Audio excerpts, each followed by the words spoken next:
Ito na mga idol, iaakit na namin si Papa sa tinutuluyan niya. Sobrang hirap mga idol.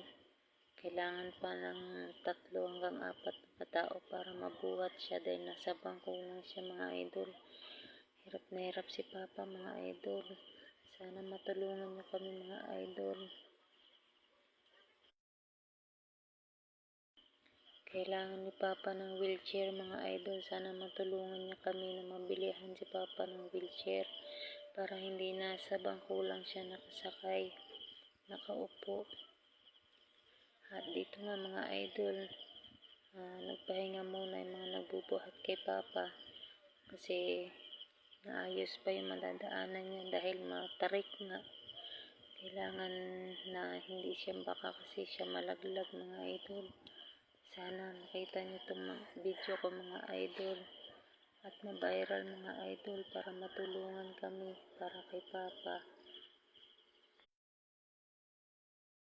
Dito siya nakatigil malapit sa kuya ko sa Sitio Painaan, Barangay Pinugay, Baras Rizal mga idol. Sana po mapasyalan niyo po kami dito mga idol para makita niyo po ang kalagayan ng Papa ko mga idol. Salamat po.